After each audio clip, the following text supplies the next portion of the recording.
بازاروں اور گلیوں کو وہ جانتا تھا۔ ابھی رات کا اندھیرا تھا، دکانیں بند تھیں، ساری رات پہرا دینے والے چوکیدار اور رات کو گشت کرنے والی پولیس کی پارٹیاں بھی واپس اپنے ٹھکانوں تک پہنچ چکی تھیں۔ ان کی ڈیوٹیاں پچھلے پہر کے 4 بجے تک ہوتی تھی۔ بازاروں میں جہاں کہیں کوئی مندر تھا وہاں سے گھنٹیاں بجنے کی اور بھجن کیرتن کی آوازیں آ جاتی تھی۔ عمران خالی بازاروں کے درمیان میں چلنے کی بجائے دکانوں کے ساتھ ساتھ چل رہا تھا۔ بازاروں میں خوک بار جھاڑو دے رہے تھے۔ کبھی اس وقت امرتسر کی شہر کی مسجدوں سے آواز اذان کی روح پرور آوازیں آتی ہوتی تھی، اب مندروں کی گھنٹیوں کی آوازیں آ رہی تھی۔ یہ زمانے کے انقلابات تھے۔ یہ انقلابات عمران کی سمجھ سے باہر تھے۔ کسی بازار میں اسے ہندو مرد اور عورتیں مندر کی طرف جاتی ہری کرشن ہری رام کے شلوک پڑھتی مل جاتی تھی۔ وہ بھی ان کے قریب سے گزرتے ہوئے شلوک اونچی آواز میں پڑھنے لگتا تھا۔ جب وہ ان ہندو مردوں اور عورتوں سے آگے نکل جاتا تھا تو لا حول ولا قوت پڑھ کر دل ہی دل میں کلمہ پاک کا ورد کرنا شروع کر دیتا تھا۔ اس نے اپنے دل میں جو روٹ سوچ رکھا تھا وہ یہ تھا کہ وہ ہاتھی گیٹ سے نکل کر سیدھا ریلوے برج کی طرف جائے گا جو گول باغ کے عقب میں تھا، اور ریلوے پل پر جانے کی بجائے پل کے نیچے ریلوے لائن پر آ جائے گا اور ریلوے لائن کے ساتھ ساتھ جلندھر کی طرف چلنا شروع کر دے گا۔ اور شریف پورے سے ذرا آگے امرودوں کے باغ کے قریب جب ریل کی پٹری ایک طرف بائیں جانب یعنی بٹالہ گرداسپور کی طرف مڑ جاتی تھی تو وہ جلندھر والی مین لائن کو چھوڑ کر بٹالے گرداسپور والی برانچ لائن پر آ جائے گا۔ رات کا اندھیرا آہستہ آہستہ چھٹ رہا تھا، آسمان پر صبح کا اجالا نمودار ہو رہا تھا۔ عمران ریلوے لائن سے کافی پرے ہٹ کر ریلوے یارڈ کے احاطے کی دیوار کے ساتھ چل رہا تھا۔ چلتے چلتے وہ امرتسر کے ریلوے اسٹیشن سے بھی آگے نکل گیا۔ ایک انجن شنٹ کرتا شور مچاتا اس کے قریب سے گزر گیا۔ جس وقت وہ امرودوں کے باغ والا موڑ کر بٹالہ گرداسپور کی برانچ لائن پر آیا تو سورج طلوع ہو رہا تھا اور چاروں طرف دن کی روشنی پھیل چکی تھی۔ اب اسے بڑی احتیاط کی ضرورت تھی۔ اس نے ماتھے پر جو سندور کا ٹیکا لگایا ہوا تھا اب اس کا پھیکا پن نظر آ رہا تھا۔ ریلوے اسٹیشن کی دونوں جانب کھیت تھے، کہیں سکھ کسان کھیتوں میں ہل چلا رہے تھے۔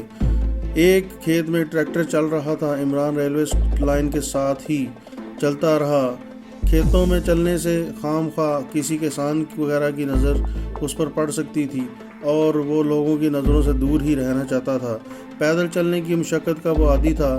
وہ دل میں خیال سے مطمئن تھا کہ وہ سب سے خطرناک علاقہ یعنی امرتسر سے نکل آیا ہے، جہاں پولیس اور انٹیلیجنس باقاعدہ اس کے پیچھے لگی ہوئی تھی۔ موسم کی صورتحال یہ تھی کہ پنجاب میں برسات کا موسم گزر چکا تھا۔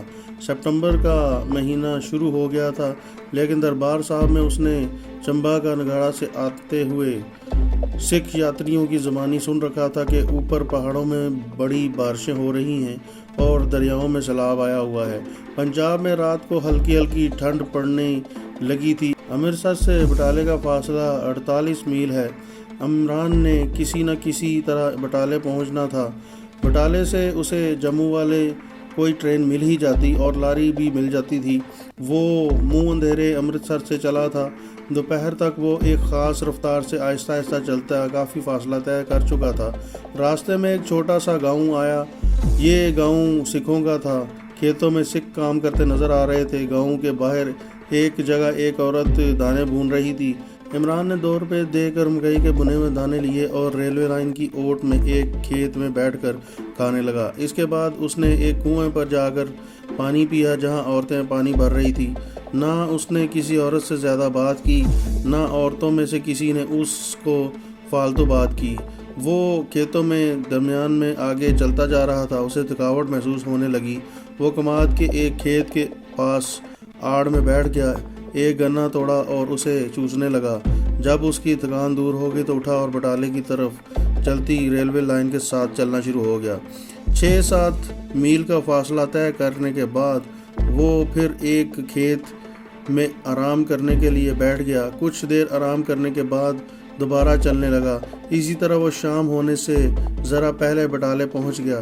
کبھی یہ چھوٹا سا شہر ہوتا تھا جس کی 4 دیواری اور دروازے بھی تھے۔ اب یہ کافی بڑا شہر بن چکا تھا اور 4 دیواری کے باہر دور دور تک آبادی پھیل گئی تھی۔ بٹالے کو اللہ تعالیٰ نے بڑی صلاحیتوں سے نوازا تھا اور قیام پاکستان سے پہلے اس شہر نے زندگی کے ہر موڑ میں بڑے نامور شخصیات کو پیدا کیا تھا، جس میں شاعر، ادیب، دانشور، عالم دین، حکیم اور انجینئر وغیرہ شامل تھے۔ عمران شہر کے دروازے سے کچھ فاصلے پر ایک درخت کے نیچے مٹی کے چبوترے پر بیٹھ گیا اور تیز نگاہوں سے ماحول کا جائزہ لینے لگا۔ پولیس کا کوئی سپاہی تو اسے نظر نہیں آ رہا تھا، لیکن وہ اپنی طرف سے بے حد احتیاط کر رہا تھا۔ اسے یہ نہیں پتا تھا کہ لاریوں کا اڈہ کہاں ہے جہاں سے پٹھان کوٹ جموں کو لاری چلتی تھی۔ ایک بوڑھا سکھ اس کے قریب سے گزرا تو عمران نے واحد گرو جی کا خالصہ کہا اور پوچھا کہ پٹھان کوٹ کا لاری کا اڈہ کس طرف ہے۔ بوڑھے سکھ نے ایک طرف اشارہ کیا اور کہا، کاکا اس طرف چلے جا، آگے لاری اڈہ ہے۔ عمران خاموشی سے جس طرف بوڑھے سکھ نے اسے اشارہ کیا تھا چل پڑا۔ پہلے بٹالے کا بازار شہروں کی 4 دیواریوں کے اندر ہی ہوتا تھا، باہر 4 طرف کھیت ہی کھیت تھے، لیکن آبادی کے بے تحاشا پھیل جانے سے اب کھیت غائب ہو چکے تھے۔ ان کی جگہ دکانیں اور مکان باہر بن چکے تھے۔ لاری کا اڈہ شہر کے ایک پرانے شکستہ دروازے کے باہر فصیل شہر کے پہلو میں تھا۔ کچھ لاریاں کھڑی تھی، سکھ مسافر لاریوں میں چڑھتے اترتے دکھائی دے رہے تھے۔ اچانک عمران نے دیکھا کہ پولیس کے 4-5 سپاہی ایک لاری کے قریب آئے۔ اس لاری میں سے کچھ مسافر سوار ہو چکے تھے، کچھ سوار ہو رہے تھے۔ پولیس نے ان سب کو باہر بلا لیا اور ان کی چیکنگ شروع کر دی۔ مسافروں سے کچھ نہ کچھ پوچھ گچھ بھی ہو رہی تھی۔ یہ عمران کے لیے خطرے کا سگنل تھا۔ وہ وہیں سے واپس مڑا اور ادھر جانے کی بجائے شہر کے دروازے میں ہو کر بازار کی طرف آ گیا۔ بازار میں لوگ آ جا رہے تھے، ان میں ہندو بھی تھے اور سکھ بھی تھے، عورتیں بھی نظر آ رہی تھی۔ تنگ سا پرانا بازار تھا، دکانیں کھلی ہوئی تھی اور ان میں ہر قسم کا سامان پڑا ہوا تھا۔ سامنے سے پولیس کا ایک سنتری ہاتھ میں ڈنڈا پکڑے آ رہا تھا، یہ سکھ سنتری تھا۔ عمران جلدی سے ایک دکان میں گھس گیا، یہ کپڑے کی دکان تھی۔ ایک سکھ نوجوان نے آگے بڑھ کر عمران سے پوچھا، حکم مہاراج، کیا چاہیے آپ کو؟ عمران لکڑی کے خانوں میں لگے ہوئے کپڑوں کے تھانوں کو ہاتھ لگا کر دیکھنے لگا۔ پھر اس نے پوچھا، مہاراج آپ کے پاس دیسی کھدری ہوگی؟ میرا مطلب ہے بے شک چرخے پر بنی ہوئی نہ ہو، کھدری پر بنی ہوئی ہو۔ سکھ نوجوان نے، مہاراج اس وقت کھدری کا ایک بھی تھان موجود نہیں ہے، کل شام تک نیا مال آ جائے گا۔ عمران نے آنکھوں کے کونے سے دیکھ لیا تھا کہ سکھ سنتری بازار میں سے آگے گزر چکا ہے۔ اس نے سکھ دکاندار سے کہا، کوئی بات نہیں مہاراج، میں کل آ جاؤں گا، اور وہ دکان سے اتر کر بازار میں آ گیا اور سامنے کی طرف چل پڑا۔ اب وہ تیزی سے چل رہا تھا، بازار ختم ہو گیا، شہر کی فصیل کا ایک دروازہ سامنے آ گیا۔ اسے نے پیچھے مڑ کر دیکھا، وہی سپاہی اس کے پیچھے لگا تھا اور اب وہ بھی تیز چل رہا تھا۔ جیسے ہی عمران نے اسے دیکھا کہ سکھ سنتری نے اسے دور سے آواز دی ہے اور ٹھہر جاؤ۔ عمران نے دوڑ لگا دی اور شہر کے دروازے میں سے نکل کر بائیں جانب ایک کچی سڑک پر آ گیا۔ اس کی دونوں جانب چھوٹی چھوٹی کوٹھیاں تھیں۔ وہ بے دھڑک ایک کوٹھی میں داخل ہو گیا۔ اس کا خیال تھا کہ کوٹھی کی دوسری طرف کوئی نہ کوئی دروازہ ضرور ہوگا، وہ اس میں سے دوسری طرف نکل جائے گا، لیکن کوٹھی کی دوسری طرف کوئی دروازہ نہیں تھا۔ اسے دیکھ کر ایک کتا بھونکتا ہوا اس کی جانب لپکا۔ عمران دوڑ کر کوٹھی کے برآمدے میں آ گیا اور کتے سے بچنے کی کوشش کرنے لگا۔ کتے کے بھونکنے کی آواز سن کر ایک ساڑی والی عورت باہر آ گئی۔ اس نے آتے کتے کو جھڑک کر کہا، موتی خبردار، واپس چلے جاؤ۔ کتا مالکن کو دیکھ کر چوں چوں کرتا ہوا واپس چلا گیا۔ عمران ساڑی والی عورت کی طرف اور ساڑی والی عورت عمران کی طرف دیکھنے لگی۔ عورت نے کہا، تم گنگا دین ہو؟ عمران نے یوں ہی کہہ دیا، جی ہاں، اندر آ جاؤ۔ عورت عمران کو اپنے ساتھ ڈرائنگ روم میں لے آئی۔ عمران کھڑکی کے شیشے میں سے بار بار باہر کوٹھی کے گیٹ کی طرف دیکھ رہا تھا۔ عورت نے کہا، تمہیں امرتسر سے بجلی پہلوان نے بھیجا ہے نا؟